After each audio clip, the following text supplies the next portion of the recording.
Eli, nice to meet you. Hi, I'm Tony. Hi, Tony. Eli. Hi, Eli.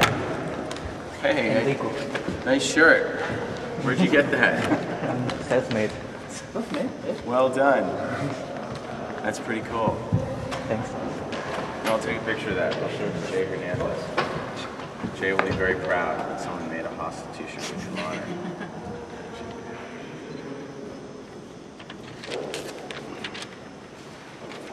Wait, focus button. There we go. Nice. How's it going? Very good, and you? Good, very good. Questions? Fire away. Would you like to place here? I love it. It's really nice. You know, it's great because when you make a movie for Sony, they put you up in really nice hotels. It's good. I have my own suite upstairs. It's got a toilet. Yeah, it's been really great. It's my couch. Yeah, it's good. This is like the living room area. It's a bedroom up there. Yeah, this is awesome. I love this location. They told me that they were going to redo it and make it a public pool again, but I actually wish they'd keep it like this so I could film here. All right. You want to start? You. Yeah, let's come to Someone Hostel II. Is there anything new in comparison to Hostel? Well, there better be, or I'll feel ripped off. Yeah, no, I mean, there's definitely new stuff, of course. I mean, I really wanted to make a sequel that would be better and scarier than the first film. You know, I wanted to make a movie where people would come out of it. The goal was to make Aliens or Road Warrior. I mean, that really was the goal. I was like, I was Aliens or Road Warrior, Mad Max 2.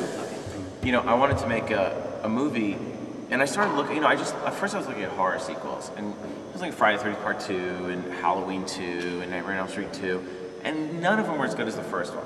But then you looked at some exceptions, and there's Evil Dead 2 and Saw 2 and Devil's Rejects, and you're like, okay, it can be done. You can make a movie that improves on the first one. And I thought Saw 2 did a really great job of kind of giving the fans of Saw what they wanted, but not repeating the experience, more continuing the story and expanding the mythology.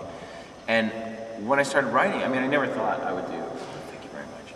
I never thought I would do a sequel to Hostel. I had no plans to do it. It was, you know, most movies in Hollywood are made for, the average budget is $80 million, and we made Hostel for under $4 million. So when it opened, it was like, people couldn't believe that it was a #1 movie. I mean, it was just, it logically made no sense to anyone. And I thought, God, you know, people are really responding to these ideas. You know, I'm not the only one out there who's like disgusted by the Iraq War and is terrified by these images coming over, and it feels like everyone wants to kill us, and it feels like sickened by, you know, Americans. It just feel like Americans don't really know anything about other cultures and a real fear of other cultures and for all this stuff. But Americans for years, since September 11th, have been told, don't go overseas, don't go overseas. You're gonna get killed, you're gonna get killed, you're gonna get killed, like they're gonna kill you. It's terror alert orange, don't fly. And 12% of Americans own a passport. So you just, all this stuff kind of culminated, and I started thinking about, instead of thinking of it as, okay, Hostel 2, I was thinking Part 2, like Kill Bill Volume 1, Kill Bill Volume 2. Like, what if there's no credits at the end of Hostel 1? What if you cut the credits off, where does the story go? Literally, what's the next shot? And I started writing, and I thought, but I also thought about, okay, well, I can't just have 3 people go back and get tortured and have someone escape. Like, you can't do that. I need to, you know, there was other things. What I can do is I can take what I think are the best parts of the first one and really expand on that. And I noticed that with audiences around the world, no matter where I was, the gore plays great. The eyegasm, the goo, like coming out of it, like everybody loves that. And the girls getting run over by the car, and the chainsaw, and cutting the guy's fingers. People are like, ah. That plays universally. No problems there. So and you know, because you got to have those scenes where people come out and they're like, I can't fucking believe he did that. You cannot. You want people coming out and going, oh my God, how could someone do that in a movie? That's the fucking craziest thing I've ever seen. Like and we have a couple of those. Certainly we have those scenes in here.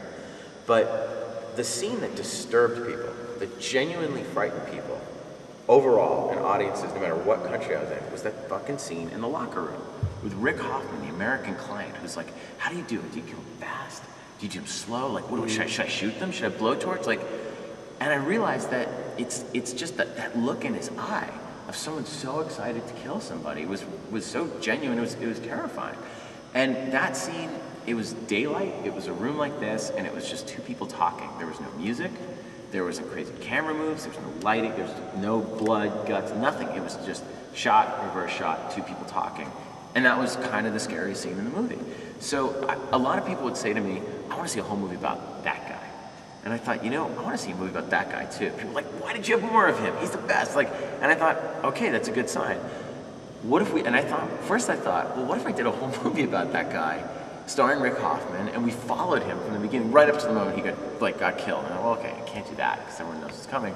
But I would like to see characters like that and how do they pick their victims and how do they buy them and what's their home life like? And I didn't want guys that were psychos. I wanted people that were seemingly normal guys with kids and families that are doing this thing. And what are they on the internet finding their victim? And do they see a picture and how are they paying for it? And what happens when they get there? And the way the girls check in the hostel parallel these guys, you know, checking into a 5-star hotel. So I wanted to show, you know, continue the Jay Hernandez story. I wanted to show girls and how they would get lured there and what they would want, why they would go to Slovakia and what happens when they're there. And I wanted to show the clients and be like really, instead of being with, you know, the way we were with Jay Hernandez when he gets grabbed and dragged down the hall and thrown in the room and it's all black and he doesn't know what's going on. Well, neither did the audience at that point.